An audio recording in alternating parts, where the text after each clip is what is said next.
T V news کے ساتھ میں ہوں رابیل اشرف۔ شامل کرتے ہیں B T V headlines. 8 ارب روپے کی مشکوک ٹرانزیکشن سے متعلق نیب ریفرنس میں سابق صدر آصف علی زرداری کی عدم حاضری پر فرد جرم کی کارروائی مؤخر۔ سابق صدر بیمار ہے، ویڈیو لنک پر فرد جرم کی کارروائی کی جائے، وکیل کے استدعا۔ آئندہ سماعت پر پیش نہیں ہوئے تو وارنٹ جاری کریں گے۔ احتساب عدالت نے فرد جرم کے لیے 14 اکتوبر کی تاریخ مقرر کر دی۔ سابق صدر کی آج حاضری سے استثناء کی درخواست منظور۔ لاہور میں ڈینگی کے وار تھم نہ سکے، 24 گھنٹے میں مزید 103 کیسز سامنے آنے پر صوبے میں مریضوں کی تعداد 1436 ہو گئی۔ جان لیوا کورونا وائرس کے ساتھ پنجاب میں ڈینگی کی اڑان بھی تیز ہونے لگی۔ 24 گھنٹوں میں مزید 136 افراد میں ڈینگی کی تشخیص۔ افغانستان سے محفوظ راستہ ملتے ہی امریکہ احسان فراموشی پر اتر آیا۔ پاکستان سمیت طالبان کو مدد دینے والی ریاستوں اور غیر ریاستی افراد کی نشاندہی اور کارروائی کے لیے امریکی سینٹ میں بل پیش۔ امریکی عسکری قیادت کا افغانستان میں اسٹریٹجک ناکامی کا اعتراف۔ سینٹ کمیٹی میں عسکری قیادت کو سخت سوالات کا سامنا۔ مقبوضہ کشمیر کے ضلع بارہمولہ میں بھارتی فوج کے جعلی مقابلے میں شہید ہونے والوں کی تعداد 4 ہو گئی۔ بھارت میں ہندوتوا نظریات کے تحت ہر طرف فساد پھیلانے والے RSS کے سربراہ 4 روزہ دورے پر مقبوضہ کشمیر پہنچ گئے۔ مقبوضہ وادی میں بھی فسادات کے خدشات جنم لینے لگے۔ وزیراعظم عمران خان کہتے ہیں ملک کا اصل نقصان تب ہوتا ہے جب کرپٹ لوگ آتے ہیں۔ جھلجاؤ شاہراہ کی بحالی کا سنگ بنیاد رکھنے کی تقریب سے خطاب میں وزیراعظم کا کہنا تھا کہ کرپٹ لوگ آتے ہیں تو قوم کا پیسہ چوری ہوتا ہے۔ سڑکوں کی تعمیر میں بھی پیسہ چوری ہوا۔ FIA کو کہا ہے سڑکوں کی تعمیر میں کرپشن کی بھی تحقیقات کی جائیں۔ وزیراعظم نے کہا ہم مسلم لیگ نون کے دور سے سستی سڑکیں بنا رہے ہیں۔ دورہ پاکستان سے انکار پر انگلش کرکٹ بورڈ چیف نے معافی مانگ لی۔ اگلے سال دورے کے لیے پاکستان جائیں گے، انگلش کرکٹ بورڈ کا اعلان۔ کہا اگلے سال انگلینڈ ٹیم پاکستان میں 3 ٹیسٹ 5 ون ڈے کھیلنے پاکستان جائے گی۔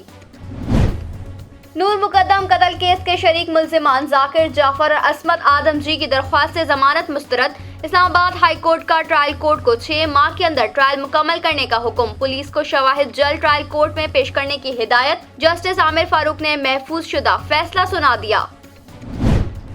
فلسطین کے علاقے مغربی کنارے میں گاؤں پر قبضے کے لیے صہیونی فورسز کا دھاوا۔ فلسطینی شہریوں کی بھرپور مزاحمت، آنسو گیس کی شیلنگ، میٹل گولیاں لگنے سے کئی درجن افراد زخمی۔ صہیونی فورسز نے بچوں سمیت 170 افراد کو گرفتار کر لیا۔ جعلی اور جھوٹی خبروں کے ماہر بھارت کو امریکہ میں سبکی کا سامنا۔ امریکی اخبار کا جعلی صفحہ تیار کر کے بھارت میں سوشل میڈیا پر وائرل کر دیا گیا۔ اخبار میں مودی کو دنیا کے لیے آخری اور بہترین امید قرار دیا گیا۔ امریکی اخبار نے بھارتی پروپیگنڈے کی ہنڈیاں بے چوراہے پر پھوڑ دی۔ ٹویٹر پر کہا مودی کے حوالے سے کوئی ایسی تصاویر یا خبر شائع نہیں کی گئی۔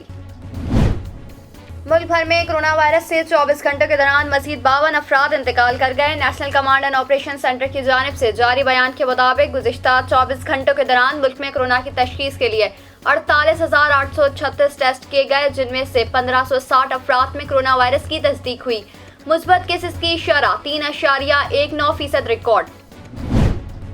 سپر ہائی وے نوری آباد کے قریب مسافر بس اور ٹرالر میں تصادم کے نتیجے میں 5 افراد جاں بحق، 20 سے زائد زخمی۔ بس کراچی سے خیرپور جا رہی تھی کہ سپر ہائی وے پر نوری آباد کے قریب حادثے کا شکار ہو گئی۔ حادثے میں زخمی ہونے والوں میں خواتین اور بچے بھی شامل۔ حادثے میں جاں بحق اور زخمی ہونے والوں کا تعلق کراچی کے علاقے انچولی سے ہے۔